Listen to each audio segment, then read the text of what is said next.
we're going to tell everybody the real tea that Morgan was my first guest. Yes. The first one. She was the first ever guest when I was doing it very Homeboy LLC in the dining room with the table that just got here with the mic. We love Homeboy. Everybody starts off as Homeboy LLC. Okay? Like, I love it. I love the beginning.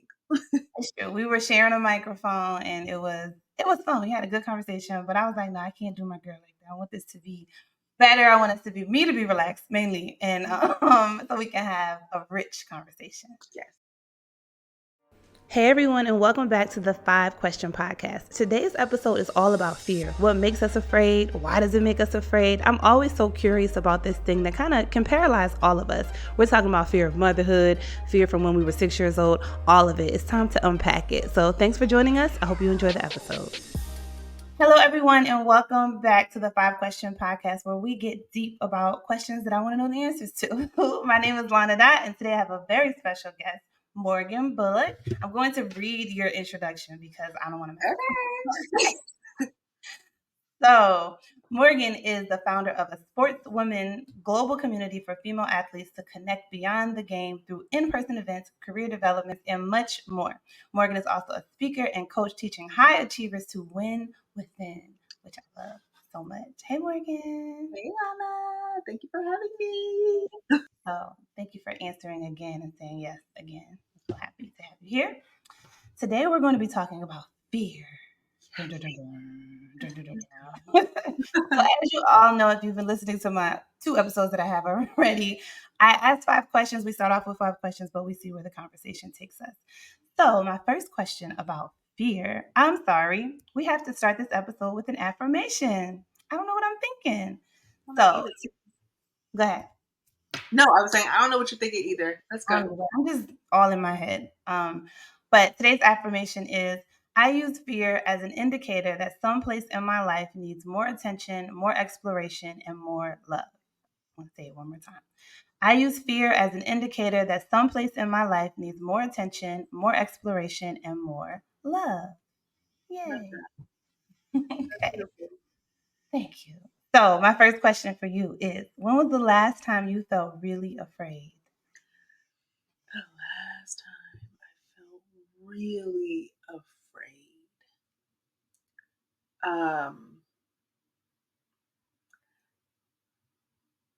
The main thing that comes to mind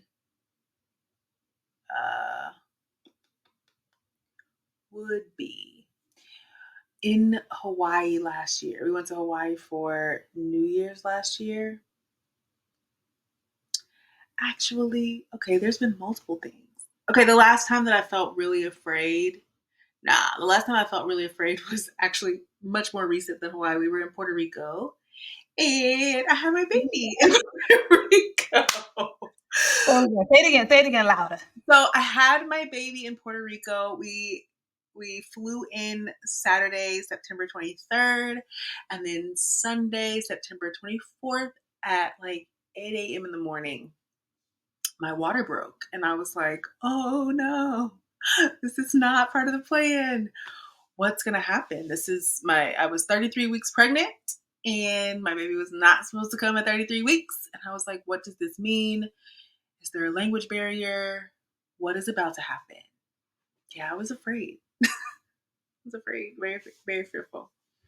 I can imagine. I remember seeing the Instagram post like, what? I had just seen you, and you were like, yeah, we're going to Puerto Rico next week, a little baby moon.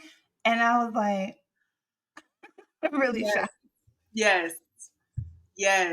And yes, I saw you that week that we were leaving.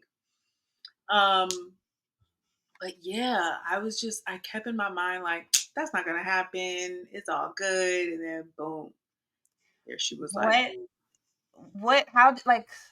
what do you think? I'm sure there were multiple fears. Like, what is the hospital going to be like? What are some of those fears that you feel like, were going through your mind? One, there was a fear of like, we went to one hospital and they were like, nah, we can't really help you. We don't have a unit. We don't have a neonatal unit. And then 2, when I got to the hospital, I was just like, what quality of care am I going to get? And do y'all speak any English? Like enough English to like really be able to help me, or am I able to express anything? Um, yeah, and also like my first baby, or my 2-year old, she came very quickly. So I was like, am I gonna have enough time to get we were in the rainforest, kind of up in a mountain. So I was like, are we gonna have enough time to even get to the hospital? Where am I like I was just yeah, I was nervous about hurt my now 3-month old, almost 4-month old, her well being. Like, are you okay? What does the NICU look like? All of it. It's just so many things. That's very scary. It was very scary. But we have a healthy baby Healthy, and a healthy happy. mommy. She's starting to like giggle and smile at me. And yes, I'm healthy. The care was phenomenal. They were so much more patient than my experiences here. And even though there was a slight language barrier, everyone was so kind. We were able to find a way to communicate. And Yeah, yeah, because I would have had Google Translate on yeah, deck. yeah. Now I'm like hyperdrive with Duolingo. I'm like, from here on out, okay, I'm gonna have the basics. And I've got to now we have a Puerto Rican in the house. Yeah. So I'm like, I've gotta, teach you your language, the language of your people. So Yeah, you were like, I have a Puerto Rican baby. Puerto Rican baby. Wild. Wild. I love it. So my next question for you is, do you remember, maybe you can remember, what was your biggest fear as a child? My biggest fear as a child. My biggest fear as a child, honestly, I'm gonna do there's two that are Yeah. twofold. Like a physical fear would be I was really afraid of water. But not like because I couldn't swim. Actually, yes. I almost drowned at one point, and thankfully some random guy saved me. And yeah. And then my other fear was just really disappointing my parents. And not in some like, ooh, I don't want to get in trouble, but like if I felt like I let them down or I just did not live up to what I thought their expectations of me were, I was really afraid of doing that. So I always tried to excel in everything just to like get shy away from or get away from the potential of disappointing them. Follow up. Have we overcome any of those, the water or the disappointment? It's interesting. I'm not afraid. Actually, yes, no, I'm still afraid. I think water is such a powerful element. It's so powerful. So the thing that I was going to say before Puerto Rico was in Hawaii, we went scuba diving.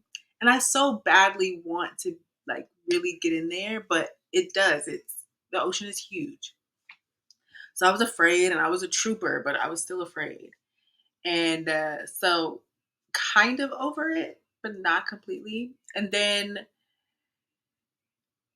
my point about my parents, thinking like I don't want to disappoint them, but it was really me placing the expectations upon myself. They never said, we expect this from you, Morgan. You got to be great in every area. I said that. And so I'm trying to overcome that because I still place that on, I now will place those expectations upon myself and disguise them as the world wants this from me. So I've got to live Oh, up to that expectation. Um, so reminding myself that one, nobody's thinking about me nearly as much as I'm thinking about myself. And two, uh, I'm not letting anyone down by, maybe not living up to these extreme expectations that I place on myself. I can definitely relate to that. I feel like the disappointment thing was it for me. Like as a kid, I had to be A plus. Like you just had to be that, or it was like, and as you say it too. Like I think our parents do it unintentionally. And it's just like when, yeah, you did a good job. Like even those small things of like, oh, this is what gets praised. This is what doesn't get praised. I like praise. I'm gonna slide Right. into Let's give whatever them that. praise. Right. Yeah, Right. whatever that is, because sometimes it's bad behavior that gets praised. Some That's families, very like true. That's very true. Yes. I so we totally just agree. we adapt as kids. We just see where the love is. We naturally go where the love is, and then when we become adults, we got to learn how to go back to where the Mhm. love is because the world and all our experiences just teach us to perform and all those things. Like, just don't be the outsider, don't be this, Mhm. and we forget to go where the love is, which is our instinct. It's our natural instinct, Right. animals' natural instinct. Like, Yep. go where the love The love is within us. is. It's 100%. What's your biggest fear right now? my biggest fear right now, and I've edited this since the last time we chatted. We love it. Yes. So my biggest fear right now is, I would say, and it sounds silly coming out of my mouth, which is why I've been saying it so that I am less afraid of it. But it's putting my all into something and then not yielding the results that I'm looking for, which I relate a lot to sports, right? Because I can remember putting my all into a season or putting my all into a championship game and not winning, and I would be devastated for like a week. Um, and so I think that devastation applies to other things in life, when in reality, that's not always the case. You oftentimes get something better, but I think that that's where I have some hesitation of like, or some fear of, "Ooh, if I go all in and I don't get the results, then have I just wasted my time? Did I do it all in vain?" Yeah. And what does that say about you and who you are? You know, like I did all. Am I not good? Am I not great? You know? Yes. And Yeah. and I've always been great, and I've always gotten the praise that we just talked about. Like, Mhm. so now am I not worthy of the praise? And if I'm not worthy of praise, then am I worthy? Right? Am I enough?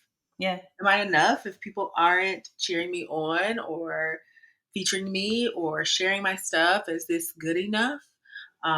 Which is so silly, because Yeah. if it's good enough for me, then it's good enough. That's where I'm at too. Like I'm always now when people ask me how am I say I'm doing my best because it's the easiest to me. I'm good, I'm fine, or whatever. But like no, I'm really just doing my best because that makes me feel better. It doesn't make me feel like Yeah. you ask people how they're doing and you're like, well, give me the real answer. Don't tell me the generic answer. But I'm always doing my best, and that Mm. just makes me feel good because sometimes my best is like not that much. Right. Just it's just Right. the best I could do today. Right. Last 2023, we're in 2024, y'all. 2023 was a doozy. I Like, see that it was a doozy for a lot of people, and I've been quietly looking because I feel like I had a great me 2023. too. I, I said like 2023 was 2020's badass little sister for me. Mm, Like mm, it was like it really. I was like, what is happening? It was just so many things, so much mm. uncertainty. Yeah. A lot of it was all internal stuff for me, like Yeah. self worth and finances, and it just seemed Yeah. like boom, boom. And I faced a lot of loss, a lot of death, and Mhm. we ended the year with a death, and it was just like, now, come on, now, 2020. Yeah. You don't have to go out like we don't have to go out like that. So it was a lot of purging, I think, and I'm trying to look at it now as making room for Mhm. new things instead of just losses. But yeah, it was tough. So now I'm doing my best. I'm doing the best that I can do today and try not to judge myself so harshly on that because this I'm Virgo, so the judge is naturally just Mhm. here all the Mhm. time. I get it. I get it, and I think reminding yourself that you're doing your best is also, like, so substantial, right? Because living in a world of social media, living in a world of just seeing other people's best, or at least what they can put on the internet, and showcase, it makes us wonder, like, "Dang, well, is what I'm doing not good enough?" Mhm. And especially with now having 2 kids, right? I see plenty of people that I admire who are kidless, who are childless, and I'll think, I should still be able to do that." Mhm. Right? Yeah. I'll discredit myself for like, "Wait, but you did all of these things with your kids today. And you did so much, and so your best might not look like the same level of output that I see from other people." And that's just not even the gate that's not even where I should be gauging, you know, Mhm. my output or whatever it is that I'm doing. My best is in circumstantial with my life. Yeah, yes, I like that. My best is circumstantial in my life. I love that. That kind of leads to the next question and one of my fears right now because the next question is how did fear show up in your life when you became a mother? Both times. You kind of already talked about the second time. But like when you were childless and going from childless to having a child, like how did fear show up? And I say one of my fears because I'm in my 30s. I'm 34. I'm everywhere I go. Somebody's talking about being pregnant. Oh, yeah. Somebody very close to me in my life right now is pregnant right now. Yeah. Everybody had a baby last year, and I think I'm Not a like baby. everywhere we go, we're having this pregnancy conversation.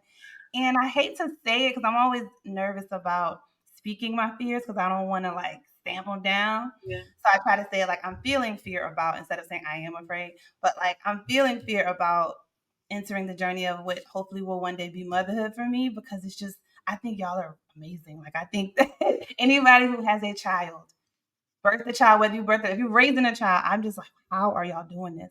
How are y'all doing this? Like, and still like living and being like fruitful people. And I just like, I don't want to mess up no child. I don't want to bring nobody into this world and like have them in therapy, which is inevitable, right? Like, it's inevitable. You're going to do something and say something that kid took however they took, and they might need to go unpack it For sure. and talk to somebody about it. And there's nothing wrong with that. But I think I still have like a lot of fears about not even so much like giving birth. It's just like after that, like, oh, you're here and I'm here. Like we got Yeah. to do that. But Um, anyway, go ahead. Back to the question. I want to hear you, how fears materialize for you. you know,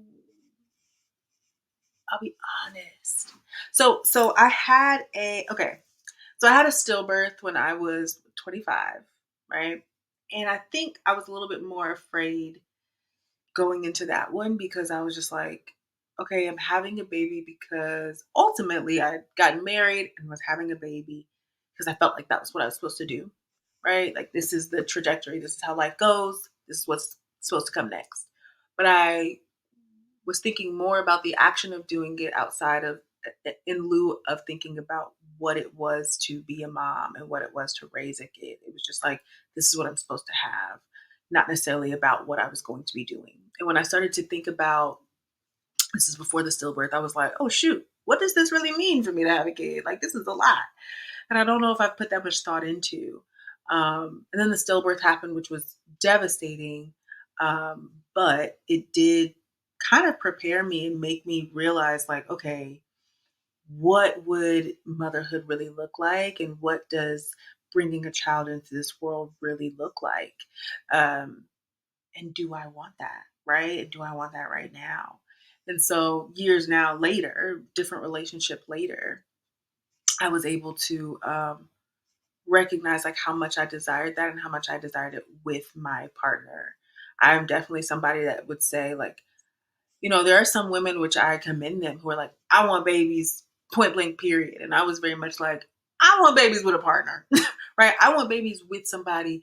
And when I say partner, I'm very strategic with saying that. I'm very intentional with saying partner in the sense of not necessarily somebody I'm just in a relationship with, but somebody who's going to really help me raise these kids, right?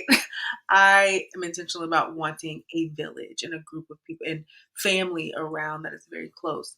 So going into it, now my 2 year old, I don't know if I was that afraid. I think I was just kind of like, all right, the way that I looked at my body, right? I was like, my body seems to know exactly what to do. I don't have to do anything other than maybe take these prenatal vitamins. And my body's gonna do exactly what it knows how to do. So when it comes to childbirth, my body's gonna do what it knows how to do. I'm not afraid of what could happen. I just believe that my body will do it. And I know that I will instinctively be able to parent my child who I've been blessed with and they've been blessed with me the way that I naturally will do it, right? The fact that you're even thinking about like, well, how do I do this? And how can I make sure that I'm pouring in is enough to know that you don't really have anything to be afraid of. Do we know what we're doing? No, no one knows what we're doing. Like I have yet to meet a mom who's like, I know, especially with their new kids, they're like, I know exactly what I'm doing. I know exactly how to do this. They're lying. Nobody knows what they're doing. Everyone is so different. We're just all figuring it out as we go. And that's the journey. And that's what's so much fun about it. It's fun. It's fun. Thank you for sharing that. And I'm sorry that happened to you with this stillbirth. And I'm proud of you for being brave enough to try again. I think that's Thank takes a you. lot of bravery and courage to be like, I like just you're sad, aren't you? Yeah, I am. you're sad. I Yeah, am. yeah. That's Sagittarian optimism. That's just like, well, we're gonna do it again. And like I'm I gonna and I will. know and I trust my body like that. that's so brave and courageous, where a lot of people may have been like, oh, that's a sign, or this means I'm not. And sometimes it just means Yeah. not right now. Yeah. Yeah. Yes. And it was 1000% not right now. And don't get me wrong, like even as an optimistic Sag, there were plenty of times where I was like, well, maybe it wasn't supposed to be. Maybe I'm not supposed to have kids. Maybe it's not like, what if I have to endure this pain again? Again, going back with the loss of like putting everything into something and it not yielding the results that I'm looking for and the devastation of that. Um, so yeah, I was like, I don't want to be devastated again. But then going into the space of like, I don't think I will be. Like, I'm going to believe that this is the right time and that my body knows what to do. And, you know, not right now doesn't mean never. And so here we are, and we gonna make it shake. And it shook. And now my babies are here and are happy and healthy, and I'm healthy. So yeah, just believing. And I tell every single pregnant woman or any woman who's thinking about kids or any woman who's thinking about anything, when I'm coaching people, period, it's just like thinking about and believing for exactly what you want and knowing that it'll happen exactly how you'd like it to happen because you believe in it 1000%. Mhm. Amen. Okay, well, she's preaching the word on today. I heard that. Like my friend always says, I understand. I understand. Love that. Understand. Right? Thank you for sharing again. So, anxiety is often described as an irrational fear. What are some of your irrational fears, like me with bugs? My irrational fear, and I've had this irrational fear my whole life, is, and nothing that substantiates it, but inviting people to things and then like nobody showing up. Uh, my mom would That's be like, so funny. my That's mom was like, hilarious. you should have a birthday party. And I'd be like, yikes, no, I don't think so. Mind you, I had a lot of friends, right? I could be deemed as pretty popular in school. And she's like, I don't understand why you think nobody would come. And I'd be like, I don't want to do it. I don't care. Um, and even now, I'll do things and I'm like, oh, I don't know. Should I send that out? What if nobody shows up? People have always shown up to my things. And yet I still have this irrational fear of people just ghosting me and just being like, we ain't going to Morgan stuff. I wonder where that comes from. I No really idea. want to know where that comes from, like therapy. Like I'm like, what is that makes you think this is gonna be the time when nobody comes? I have no idea. I do. I need to unpack that. I need to unpack that of just, I don't know. That has never happened. It's so interesting, but that's why it's irrational, right? Because it's like I have no rhyme or reason. I don't know why. I mean, there's probably some deep psychotherapy reason, right? But we can't find it. I'm trying to. I have so many. Like I have tons of irrational fears. We don't have time to go through mine, but that's interesting. I think there's probably like some abandonment stuff in there, maybe. Right, but like when it, It's never. even with that, like even abandonment. I used to be afraid as a kid that my mom was just gonna like leave me in the store or like leave or not come Ooh, pick me up. no, I literally like I would when they say stay next to your mom, I would be like, look, she gonna leave me. And my mom would be like, what is wrong with you? And I'm just like, I don't know, but there's a thing in me that feels like one day you really might Not leave me in clear. here. When the like when the seasons change and it just gets darker faster. I didn't know that as a kid, and I was like, "It's dark outside. This is the day." My mom has left. Hey, That hi. like every year was the okay, this is it. Like, this is it. She did it. She forgot about me. I'd Finally be did in it. tears. Mind you, there's still kids in the thing. It's not like I'm the last one there. I'd be in tears and she's like, Morgan, I'm not gonna leave you. Why do you think I'm gonna leave you? And now having a kid, I'm like, I would never leave you. Why did I think my mama was gonna That's why my mom was looking at me crazy, like, your imagination is really something. I don't, but that's too, you know how they used to like, you don't, somebody gonna snatch you up. Like they would tell you, like, you better stay by me. So that's trauma too. Like, that's trauma too? No, I thought she was gonna be the active, like, nah, I'm leaving I don't Morgan. really like her I'm like going. that. I don't really like her like that. I want to leave me in heaven. That's wild. We are, and you know, I blame Home Alone. I blame the Disney Channel and Oh, yeah. all the the movies that kids got left alone. You know what I mean? It That's could a have been very that. good point. I loved me some Home Alone. Yes. So, Let Kevin, me see. again, it's your fault. They Yeah. treated Kevin. We're gonna do another episode about it because they really treated Kevin bad. They really They did. did. He's like, anyway, I won't. That's another episode. Um, has there been a time when one of your fears have come true? And can you remember or tell me about that? Um, yeah, I would say it was with my divorce, and you know what, a lot of my fears have come true. I think being laid off, getting divorced, um, uh, having to hurry up and sell my house before losing it.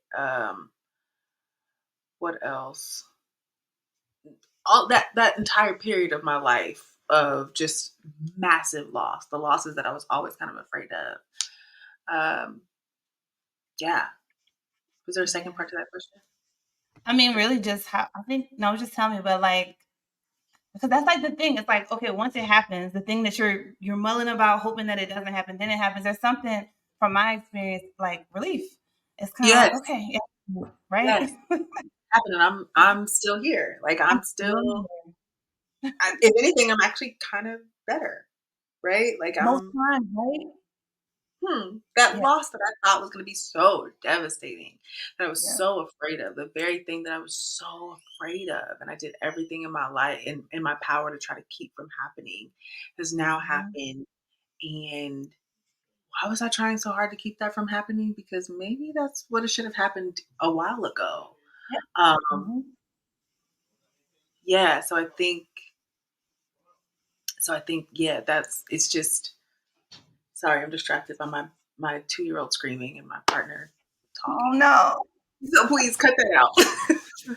Okay. That's life. That's real life. That's real life. It's It's okay. real life, right? I'm just ducked over in a corner, but Megan is screaming to the top of her lungs about some blocks that she's probably knocking over. Um, Children. but yeah, so it's just so when I got there, I just realized like, oh, okay, I'm still here. I'm better than I was, and now that now that the things that I was thinking about have come to fruition, right? Those fears that were consuming my mind have come to fruition. What's something positive that I would like to come to fruition? What are the Right. things that I desire? Right? Because I don't have any what's the point of thinking about the negative things now? They've happened. So now I'm Mhm. in a place where I can only think about the positive things and only think about the Yeah. things that I desire, which is a much better place to be in anyway. Yeah. And like I same thing with mine was around a relationship that I really had no business staying in, and it was toxic and abusive and all those things. And then the thing happened, everything broke. You know what I mean? And it was like as afraid as I was of everything to break, everything broke. And then I remember myself. Because you can get lost in a Yes. relationship when you whew, and it's like, oh, Yes. there's me again. There's me. It's like, Why did I put you away? How dare I put you away? Like mhm. you were the greatest thing about this relationship. Girl, you Hello. I put you away. Yeah. And I you put you remember, you really I remember that, like, when people say, like, "Oh, I looked in the mirror and I didn't recognize myself," been there. Mhm, It's not just mhm, a thing that people say. It's like, mhm. who and you're just kinda a shell of yourself, and then Yes, God will break that thing up, and it's like, I've been trying to break it up, but you kept holding on and holding on and holding on. yes. I listened to an interview on my I love Debbie Brown's podcast, and it was with Anita, and I'm sorry I can't remember her Phillips, her last name. She wrote a book. It's a really good book about, all things like fear and what we're taught, and she relates the Bible to it, et cetera, et cetera. But she said something about sometimes because we're so afraid, we stay close to fear. So we stay close to the thing that we fear so much because we're like, if I can just watch it, then it won't happen. Like it won't. If I can just stay right here next to it, but that just you're a shell of yourself because you're constantly like shell shocked all the time. Yeah, So I get it. That yeah. So sometimes you yeah. just gotta lean into that thing, whatever it is. Mhm, mhm. Okay. Let it happen. Let it happen. I think also kind of bringing this back up, kind of a little circle. Um, Mhm. upon those losses happening, right? Um, and experiencing the things that I was afraid of and realizing that I'm still here, it allows you, going back to like the pregnancy and motherhood, it allows you to go through life with ease, right? Instead of trying to force things not happening. Mhm. You know what I'm saying? So it's yeah, I think that just was the foundation or put me in a place to view life and view things that happen in my life from this perspective of like, huh, everything that's going to happen and what's meant to happen and what's good for me is going to happen. So there's really very little for me to be afraid of. With or without your help, it's gonna happen. It's gonna happen It is. Yeah. for my good. So yeah, It's so easy to say that in these moments, right? And then I'm like, when I'm in it, I'm like, oh, gotta remember, gotta remember, gotta remember, because it's like, no, I'm like, everything is burning down, and you have yeah. to. Speaking of that, like, what do you do to ground yourself in those moments? I'm always a silver lining type of girl. Um, I think I get that from sport as well, where it's just like if the game ain't over, then there's still opportunity for us to win. Or I'm Yeah. just always so heavily focused on the positive things, somewhat to an annoying extent, right? Like there might be people around me who are like, Morgan, I'm annoyed. Please let me grovel in this frustration. And I get it. Um, but I can't help but to always stay in a state of gratitude. So if I do find myself kind of spiraling, I'm like, all right, what am I grateful for? All right, Mhm. what is something that I want to happen? And Yeah. if I really can't shake a negative thought, then I'm like, all right, well then let's go down that rabbit hole. Let's say Yeah. that all of the bad things happen. Then what? Mhm. Yeah. And so that grounds me. Me just pulling myself all the way to the bottom Yeah. is helpful. And then the last thing is I encourage people and I tell all of my clients to name that negative voice in your mind, right? That negative voice that's always got something to say. It needs a name, right? Because you think that it's you, but it's not. And so I've named mine Gina so Okay, that I could Gina. be like, damn, Gina, shut up. Like I'm really trying to I'm got something going on and you're interrupting, right? And so then I I love can just that separate, so much.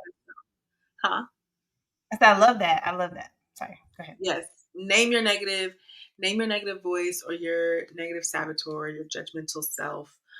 Give it a name, whatever name it is, right? It doesn't matter. Give it a name so you can separate it from yourself and you can say, oh, well, I'm not listening to you and I'm going to focus on this other positive me.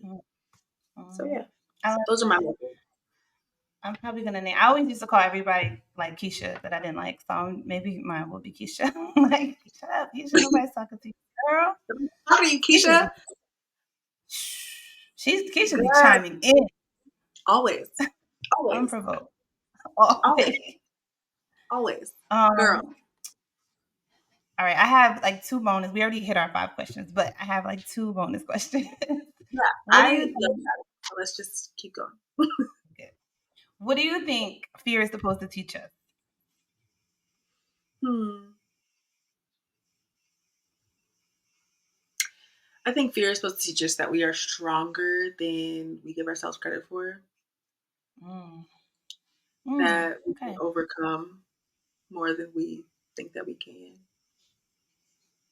Yeah. And so it I'm just gives sitting us with the that. opportunity Yeah. to do that. I'm sitting with that, thinking about like when I feel afraid. It goes back to what we were saying about leaning into it, because then it's like, well, prove the fear wrong. Like they always say, face your fear will disappear.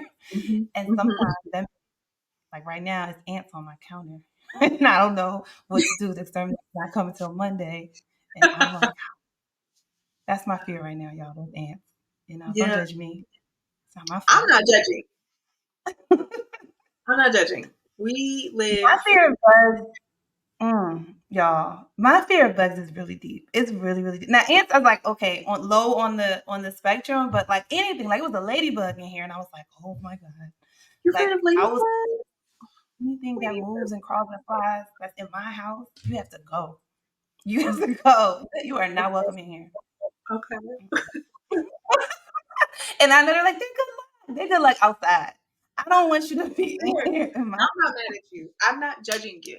Okay. You are valid in your feelings. Okay. Okay, I'd like to ask this question. What is saving your life right now? What is saving my life right now? Releasing the ideologies that I've expressed thus far about placing these um, irrational expectations upon myself and then projecting them onto other people or assuming that they have those expectations. My partner, he and I had a conversation in regards to like, I just really thought I really thought he had certain expectations for me that he had never expressed and never said that he wanted. And I was stressing myself out about something that I created. And it's made me realize, like, what else have I created? And then, and why am I putting? Why do I keep putting myself in this box? Um, yeah. And so, being able to identify and release that allows me and my creative genius to flow. Allows me to be a better mom, a better partner, a better person. That's not stifled and boxed in by myself. Mhm. Yes, I love that. I relate to that so heavily. I'm always up in here. Mhm. Me and Keisha going battling, Exactly. battle. I'm gonna see you walking down the street, and I'll be like, "There she go, her and Keisha just at it." Man, I be trying to put her to sleep and she just be up. She don't never like Keisha, baby. I just want to go to sleep. I don't want to think about all the things that could go wrong tomorrow. Right, right. Keisha, you got I to love go. that. That inner critic and that person that we've developed over because Keisha grew up with us and Mhm. Gina grew up with us. Yes, Okay. yes. And in some places are valid. Like some of the things that they say are from real experiences that we've had to protect us. But then they just, we have to prevent them from going overboard. And I have like an affirmation in my book too about like you don't have to follow your thoughts wherever they go. And I Mm, try to remember that because they be going. And I'm mhm. like, you don't have to go there. Like you could Yeah, just come back. Just yeah, decide, don't want to go there with you, Keisha. yeah. No, that's beautiful. I That's love beautiful. You naming. don't have to follow your thoughts everywhere they go. Yeah. You don't, and it's such a choice because it is. I think we are programmed to believe that, like, if it's happening up here, then it's real or it's connected to something. Right. It's not that it's not real, but it might not always be the truth, right? It's shaped by so many things that our experiences, what other people have told us, what we see, how we perceive what we see. Because Mm, me and you can look at the same thing and perceive totally different things from it, right? absolutely. So that those things are all shaping how we think, and it's like then it can't all be true Right. all the time. Right. Ugh, yeah. Right. Mm-mm. I will say something that's tangible to answer that question that I think might be helpful to others. Like, um, I'm able to release that primarily due to my consistent journaling. I am a journal girly. I'm a journal every day. I've been doing it since high school. And so, to your point, like what's in our minds, when we say it out loud or we put it on paper, we do realize how some things are a little silly and don't hold much weight or can't have any truth to them. Mhm. But if we keep it in our minds, then we're just gonna believe the lies that we tell ourselves, or believe the Keisha or the Gina or whoever or whatever you name your negative voice. So yeah, I would say that journaling, I guess, in the greater sense, is saving my life, which is allowing me to unpack and uncover and address the things that I've mentioned. I love that. I need to be better. I'm like so inconsistent. I have journals from over the years where it'll be like March 4th, 2011, I and do then have some of those. April 5th, 2022. Like not that bad, but it's like, well, what happened in between? I was fighting for my life. Okay, I didn't have time to write it down, but it would have helped probably. Yes. Hmm. Yeah, it probably would have helped a lot. I want to. I saw a journal on Amazon that all the TikTok girlies are posting. So I gives you prompts. I think I need prompts. I do know what you're talking about. And I agree. I like prompts. Let me say that. But I've also been reading The Artist's Way. Oh, okay. I haven't read that yet. So I've been reading it, and at the very beginning, it talks about like your first exercise is to do these morning pages, right? When you get up in the morning, it's meditative, and you just got to Mhm. write 3 pages. It does not matter what you write, right? Mm. It's anything. You're just dumping everything out of your brain, whatever, and just write 3 pages. It can be 3 pages of, I don't know, poopity scoop, right? Like just write whatever. But it allows you to get it out. And so doing that has helped me to be consistent because I'm like, oh, I'm not putting the pressure of like saying anything, but you're gonna say something, right? You're Mhm. gonna realize some things. Um, and like a streak, right? Going back to, I mentioned Duolingo earlier, about like a streak of like, okay, I'm doing this every day, practicing this every day, and I feel so much more at ease, more Mhm. calm. I've calmed that inner critic. I've calmed Gina down, Yeah. and now I can move on about my day. Right. So that's some encouragement. But yeah, I do like a prompted journal. I don't know if I've ever completed a prompted journal though. Mm. You know. Yeah. Anyway, but yeah. I think I need it right now to just to get in the habit of journaling again. Like, oh, this because I'm a list girly. I'm like, Mhm. oh, someone's telling me to do this. I have to complete my duty. Mhm. So Mhm. I maybe get I can you. do it. Yeah. I'm Yes. like, all right, did it done, and then I can feel like, okay, I did it. It's done, and I don't have Yes. to think. I get that. So okay, well, we are coming to the end, Okay. but I always like to end with a confirmation since we started with an affirmation. So I want you to finish this sentence for me. What I know about myself is. That I'm a dynamic, ever evolving, bright woman. Okay, I love it here. I'm plus one, double down, double click, whatever they say on that one. Yes, I love that. And I know that about you too. So Thank you. that is the truth, Ruth. And do you have anything else you want to share with the people? Um, you can find me everywhere on the internet at Morgan Bullock underscore. You can check out my my website is morganbullock.com, along with my community for active and former female athletes is at sportswoman.co. So check me out. Check out the things that I'm doing. Yeah. Check her out. I was just thinking when you were talking just now. I know I'm supposed to end this, but I was thinking about how we first met. We met at Culture Con, like Yes. Atlanta, whatever year, 2021 or two, 2022, and it Yeah. was like we just had like an energy click. You know how you just meet people and Immediately. it's just I like her, I like Yeah. her. And then both of us did a terrible job of keeping in touch. Well, you did better than me In because I feel true like you in true Atlanta fashion, we're like, we're gonna get together. a few years later. But we finally did it, and I'm glad that we did. Looking forward to getting to know you better. Yes. Looking forward. Again, I'm looking forward to supporting what you're doing, what you have going on. Thank you for Thank being a you. part of one of my dreams because Of it course. means a lot to me. The first guest, the first official guest of the show, it did a lot for me. So I want to say thank you so Of much. course. And I really enjoyed talking to you. And there will be more conversations with Yes, more guests. please. But thank you guys for listening, and we will see you next time. Bye.